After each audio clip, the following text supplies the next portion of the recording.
매년 이 시간을 이렇게 맞이할 때마다 엊그제 같은 1년의 시간이 벌써 또 이렇게 지나고 또 1년의 마지막 날을 맞이하게 되었습니다. 송구 영신 예배 한 해를 보내고 새해를 맞는 이 뜻깊은 시간에 여러분들이 또 피곤함에도 불구하고 또 자녀들과 함께 온 가족이 또 예배 자리에 또 나와서 하나님을 예배하며 한 해를 보내고 새해를 맞는 일은 특별한 의미가 될 줄로 믿습니다. 저는 이 송구영신 예배를 드리는 시간에 어떤 말씀이 우리에게 필요할까라고 하는 고민 속에서 하나님 우리에게 주시는 말씀을 사모할 때 하나님이 우리에게 위로해 주시기를 바라는 그런 말씀을 오늘 여러분과 함께 나누기를 원합니다. 능히 위로하게 하시는 이라는 제목으로 여러분과 함께 은혜를 나누겠습니다. 두 종류의 인간이 있다고 합니다.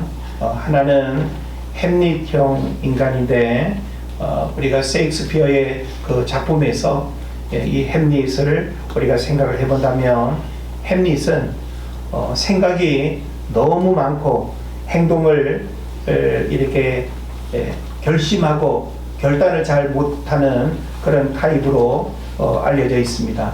그래서 너무 이런 현실적인 일에 집착하고 현실의 상황에 더 깊은 관심을 이렇게 갖다 보니까 뭐가 옳고 그른지를 잘 이렇게 분별을 못하고 할 것인가 말 것인가 이것이냐 저것이냐 라고 하는 그런 이제 문제 속에서 끊임없이 갈등하고 결국은 아무것도 결정하지 못하는 우유부단형의 사람을 햄릿형 인간이라고 합니다.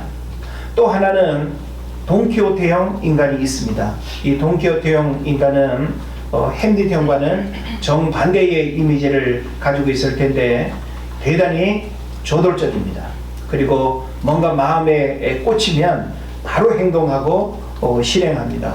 그래서 그 돈키호테라고 하는 책을 읽어보게 되면 얼마나 아주 그냥 그 이상주의자인지 돌아가는 그 풍차를 바라보고 거인이 나타났다고 생각하고 그 거인을 이렇게 향해서 아주 이렇게 덤비고 뛰어드는 그런 무모한 돈키호테를 우리가 보면서 때로는 바보 같고 무모해 보이기도 하는, 그래서 현실을 초월한 이상주의적인 타입을 돈키호테형 인간이라고 합니다.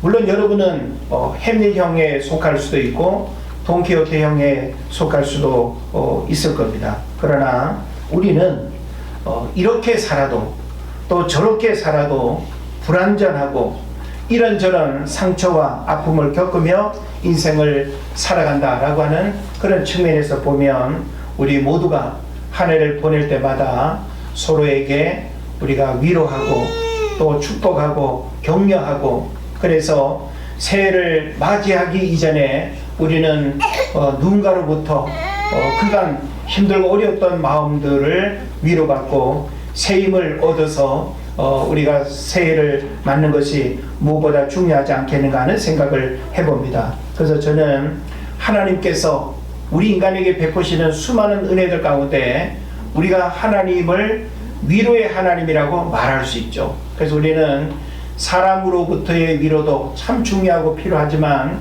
역시 사람은 불완전하기 때문에 사람으로부터 오는 위로는 부분적일 수밖에 없습니다.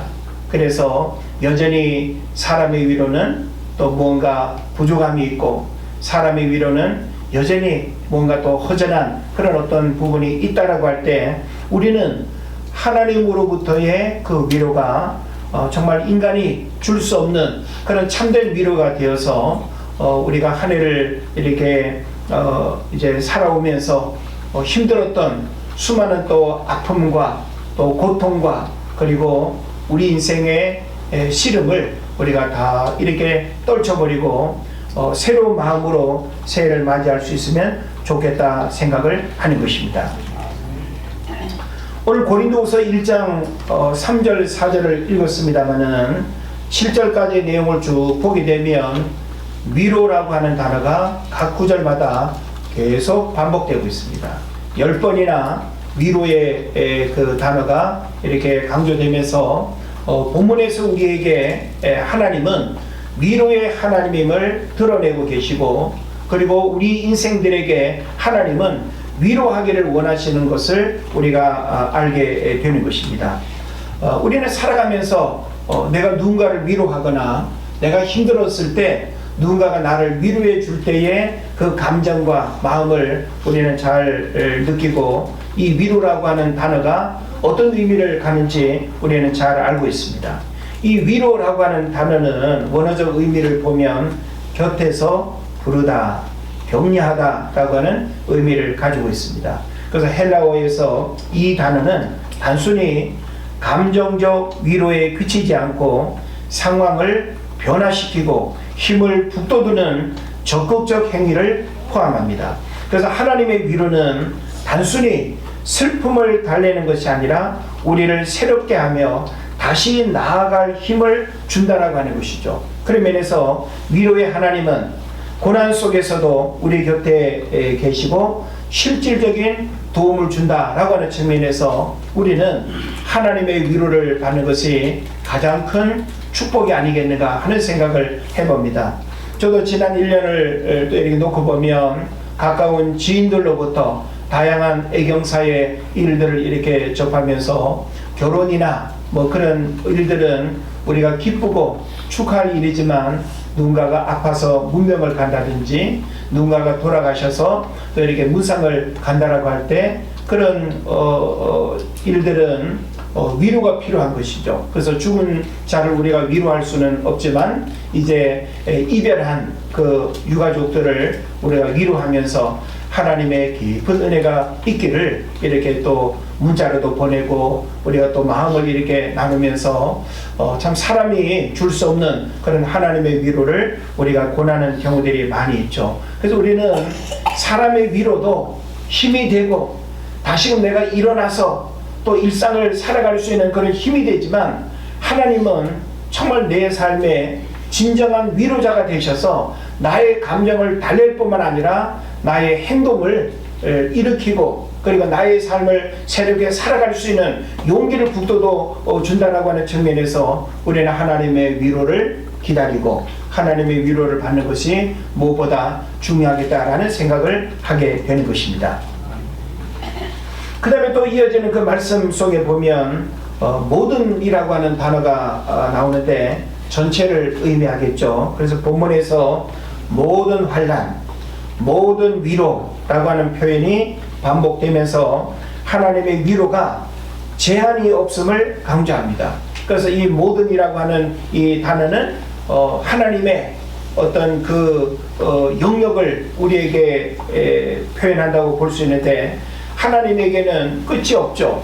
하나님은 모든 사람을 다 사랑하실 수 있고 모든 사람을 다 구원하실 수 있고 모든 사람을 다 위로하실 수 있는 거예요. 그래서 사람은 모든 사람을 다 품는다, 모든 사람을 다 사랑한다, 모든 사람을 다 위로한다, 불가능하죠. 그러나 우리 하나님은 바로 모든 환난, 모든 위로, 우리 인간이 겪는 모든 일들에 진정한 위로를 하나님이 하실 수 있다라고 하는 것을 우리에게 가르쳐 주고 있는 것입니다. 그래서 우리의 고난은 크고 작음에 상관없이 하나님의 위로로 채워질 수 있다라고 하는 것을 여러분 깨달으시기를 바랍니다. 그리고 또 이어지는 말씀 속에 우리는 환난이라고 하는 단어를 우리가 주목을 해볼 필요가 있습니다. 그래서 3절에 보면 찬송하리로다 그는 우리 주 예수 그리스도의 하나님이시요 자비의 아버지시요 모든 위로의 하나님이시며, 그러면서 우리의 모든 환난 중에서 우리를 위로하사라고 이렇게 표현하고 있습니다. 자, 사실 우리는 위로를 환난이라고 하는 일들 때문에 위로가 필요한 거죠. 환난이 뭡니까? 환난은 내가 원치 않는 일상의 어떤 그 즐거움이 사라지고 고통스러운 시간이 찾아온 일이 바로 환난이 될 것입니다. 그래서 이 환난은 압박, 고통, 어려움을 뜻하는데 원래는 포도즙을 짜는 과정에서 포도에 가해지는 압력을 묘사하는 단어가 환난이었습니다. 그래서 우리의 고난은 압박처럼 우리를 짓누르지만 그 과정에서 하나님의 위로를 통해 영적 열매가 맺히는 것입니다. 하나님은 고난을 통해서 우리를 정결하게 하고 성장시킨다라고 하는 사실을 우리가 깨달아야 될 것입니다. 우리가 기도 중에도 언급이 되었지만 우리는 무한항공 제주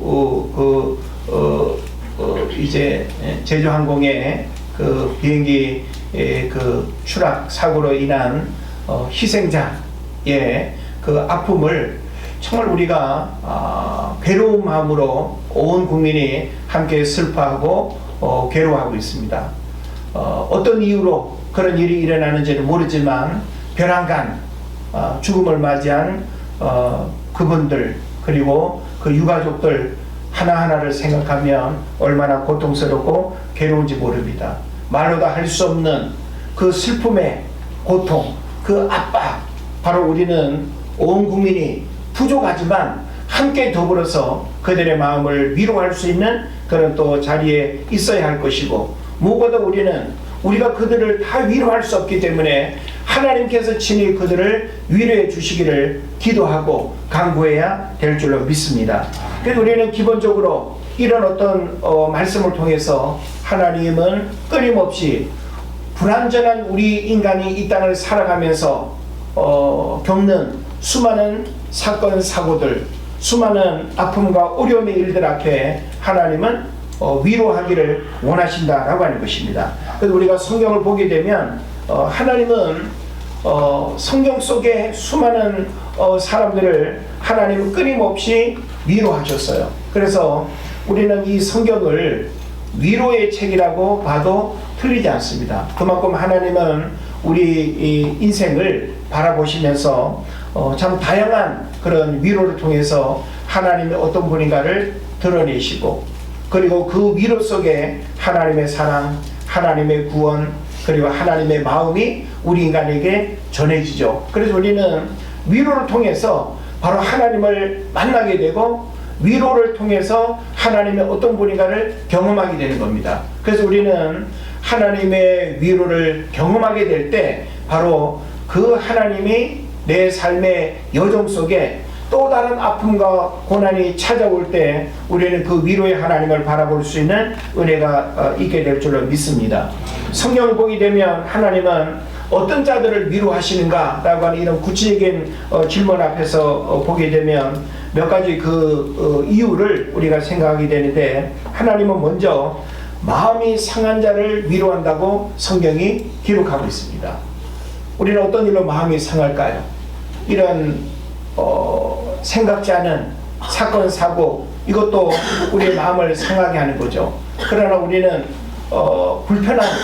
내가 불편하게 여길 수 있는 어떤 말 한마디를 들어도 마음이 상할 수 있고, 무언가를 잃어버려도 마음이 상할 수 있고, 우리가 마음이 상할 수 있는 그런 일들은 얼마든지 있을 수 있겠죠. 그런데 하나님은 우리가 마음이 상했다라고 하는 그 상태에 하나님은 우리를 위로하기를 원하신다는 거예요.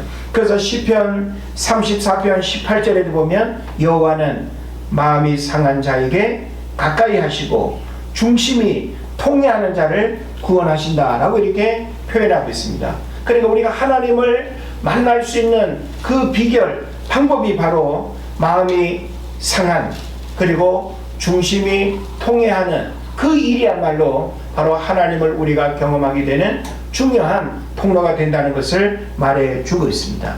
그래서 하나님은 고난과 슬픔 가운데 있는 자들에게 가까이 다가오시는 분이라는 거죠. 또 이사야서 61장 1절로 3절을 보면 주 여호와의 영이 내게 임하였으니 마음이 상한 자를 고치며 슬퍼하는 자에게 화관을 주어 그 죄 대신에 화관을 씌우며 라고 했습니다. 그래서 우리는 이 구약성경 곳곳에서 바로 하나님이 마음이 상한 자들이 하나님을 만나는 가장 빠른 길이고 그리고 또 가장 확실하게 하나님을 만날 수 있는 그 시간이 마음이 상한 때임을 우리가 알게 되는 것입니다. 그래서 저는 여러분들이 마음이 상했을 때 세상에서 세상적인 방법으로 마음의 그 상함을 해결하려고 하지 말고 우리의 상한 마음을 위로하시는 그 하나님을 통해서 우리가 위로받는 은혜가 있기를 바랍니다. 또 우리가 신명기 31장 8절 보게 되면 하나님의 위로는 약속을 통한 소망으로 나타난다라고 하는 것을 우리가 알게 됩니다. 여호와 그가 내 앞에서 가시며 너와 함께하사 너를 떠나지 아니하시며 버리지 아니하시리니 두려워하지 말라 놀라지 말라라고 기록하고 있습니다. 이 말씀은 이스라엘 백성이 새로운 길을 떠날 때 하나님께서 함께하시며 위로와 평안을 주신다는 약속입니다. 사실 고대 사회는 어떤 낯선 길을 떠난다라고 하는 것은 굉장히 불안과 두려움 그리고 또 죽음을 이렇게 또 담보할 수 없는 위험한 어떤 상황이 길을 떠나는 일들 속에 주어지는 거예요. 그런 면에서 이 길을 떠날 때 위로자 되시는 하나님이 염려하지 말아라, 놀라지 말아라, 불안해하지 말아라. 그러면서 하나님이 이스라엘 백성들이 낯선 길을 가게 될 때 그리고 그들이 또 불신앙으로 하나님을 떠나고 그리고 또 하나님이 그들을 고통 가운데 하나님이 또 버려둘 때 바로 하나님은 끊임없이 그들을 찾아가셔서 그들을 위로하시는 그런 부분을 우리에게 가르쳐 주고 있습니다. 그리고 또 예레미야서 29장 11절을 보면 너희를 향한 나의 생각을 내가 아나니 재앙이 아니라 평안이요 너희에게 미래와 희망을 주는 것이니라 라고 했습니다. 하나님은 포로 생활 중인 이스라엘 백성에게 미래에 대한 소망과 위로를 주십니다. 그래서 우리 흔히 바벨론 강가에서 라고 하는 이제 제목을 우리가 생각하면 얼마나 슬프겠어요. 예? 바벨론 강가에서 고국을 생각하며 잃어버린 고향을 생각하며 눈물 흘리고 다시 돌아갈 수 없는 그 현실적인 그 절망이 얼마나 괴로웠겠습니까? 그러나 하나님은 하나님께서 역사의 주관자가 되셔서 그런 상황 가운데 눈물 흘리고 괴로워할 때 하나님은 위로하셨고 소망을 주셨고 그리고 하나님께서 친히 그들을 다시금 돌아오게 하는 그런 역사들이 있게 된 줄로 믿습니다. 그리고 또한 우리는 환난 가운데 함께 하시는 하나님을 우리는 기억을 해야 될 것입니다. 그래서 아까도 우리가 살펴본 것처럼 환난이라고 하는 이 시간 바로 무언가 내 삶을 압박하고 내 어떤 영혼과 내 어떤 마음을 압박해서 제대로 숨쉬기조차 어려움이 느껴지는 그런 어떤 상황 바로 하나님의 위로가 우리에게 필요한 때인 것입니다. 그래서 이사야서 43장 2절에 보면 내가 물 가운데로 지날 때에 내가 너와 함께 할 것이라 내가 불 가운데로 지날 때에 타지 아니할 것이요 불꽃이 너를 사르지도 못하리니 이건 바로 하나님은 환난 중에서도 그의 백성과 함께 하시고 보호와 위로를 약속하신다는 것을 우리가 보게 되는 것입니다. 그래서 우리는 하나님이 얼마나 다양하게 이 땅을 살아가는 우리 인간이 하나님의 위로를 필요할 때 하나님은 끊임없이 우리 삶 가운데 오셔서 우리 한 사람 한 사람을 만나시고 위로하시고 그리고 절망의 자리에서 우리를 일으키시고 다시금 살아갈 그 힘과 소망을 바로 하나님이 우리에게 주신다라고 하는 사실을 여러분 깨달으시기를 바랍니다. 그러면 이제 우리가 그 하나님의 위로를 받으려면 어떻게 해야 될까요? 사실 저도 가만히 하나님 앞에서 저 자신을 보면 하나님의 위로를 필요로 하고 있더라고요. 예. 오늘은 제가 새벽에 혼자 기도를 하면서 혼자 여기를 몇십 바퀴를 돌았는지 몰라요. 손바닥만한 몇십 바퀴 해봐야 얼마 되지도 않겠지만 혼자 걸으면서 기도를 오늘은 했는데 참 가만히 올 한 해의 삶을 이렇게 돌아보니까 저에게도 사람의 어떤 위로도 필요할 수 있겠지만 하나님의 위로를 기다리고 있더라고요.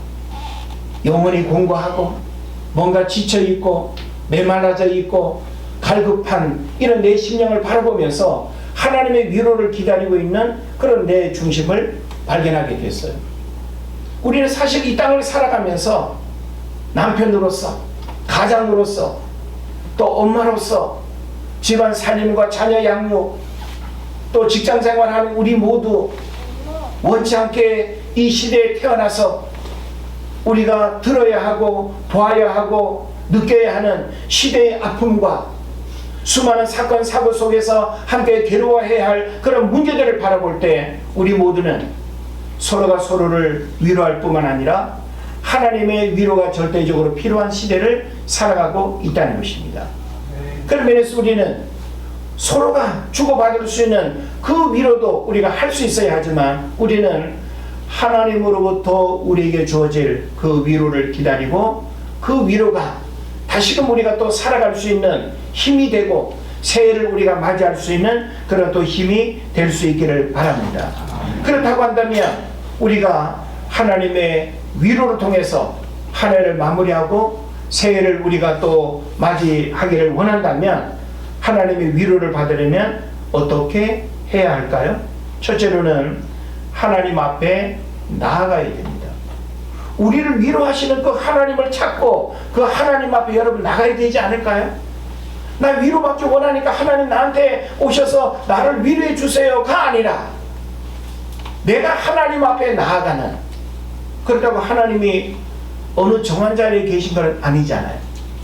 그러므로 여러분이 하나님을 향한 그 마음을 가지고 성전을 출입하고 때로는 기도원을 가고 여러분이 또 조용한 그런 은밀한 또 장소에서 내가 기도할 수 있는, 무릎 꿇을 수 있는, 그게 바로 뭔가 하면 하나님의 은혜를 기다리면서 하나님 앞에 나아가는 것입니다.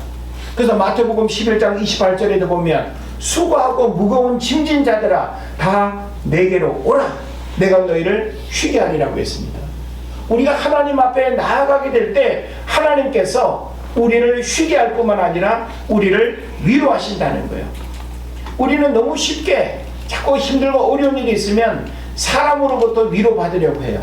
근데 사람의 위로는 짧습니다. 사람의 위로는 부족합니다. 사람의 위로는 일시적입니다. 또 허전합니다. 그래서 우리는 이 위로를 해결하지 못하면 자꾸만 이 자극적인 어떤 방법으로 그 위로를 대신하려고 하는데 그것은 대단히 위험한 영적 탈선이 되고 문제가 된다는 사실을 우리가 기억해야 될 것입니다. 또한 우리가 하나님의 위로를 받으려면 하나님의 말씀을 붙들어야 돼요.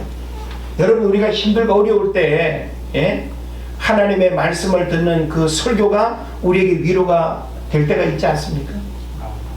우리가 또 개인적으로 성경을 읽고 묵상하고 성경을 읽을 때 우리는 그 하나님의 말씀이 나에게 힘이 되고 위로가 되고 소망이 되는 것 얼마나 우리가 다양하게 경험하는지 모릅니다.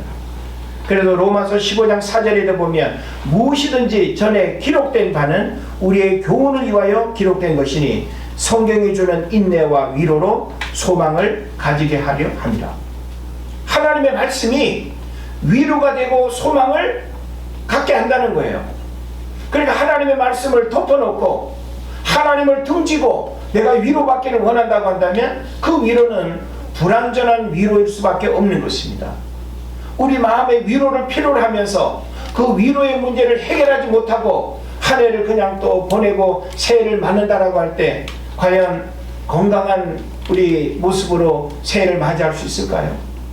그런 면에서 우리는 흘러가는 시간 속에 2025년을 아무 저항이나 아무 거리낌 없이 그냥 받아들이고 맞이하는 것이 아니라 적어도 우리는 이런 위로의 하나님을 통해서 우리 마음의 무거움의 그 짐들을 내려놓고 힘들었던 그 감정을 우리가 내려놓고 정말 정결한 어떤 마음으로 새해를 맞이할 수 있다고 한다면 이 새해는 우리에게 새로운 출발이 될 것이고 새로운 축복의 해를 맞이하는 그런 시간이 될 줄로 믿습니다. 그리고 마지막 한 가지는 우리가 하나님의 위로를 받으려면 하나님의 계획을 신뢰해야 됩니다. 여러분, 하나님의 계획을 신뢰한다는 게 뭐예요? 우리는 나를 향하신 하나님의 뜻을 다 알지 못해요. 그래서 예레미야 29장 11절에도 말씀하고 있는 것처럼 너희를 향한 나의 생각을 내가 아나니 재앙이 아니라 평안이요 너희에게 미래와 희망을 주는 것이라고 그렇게 말씀하고 있죠.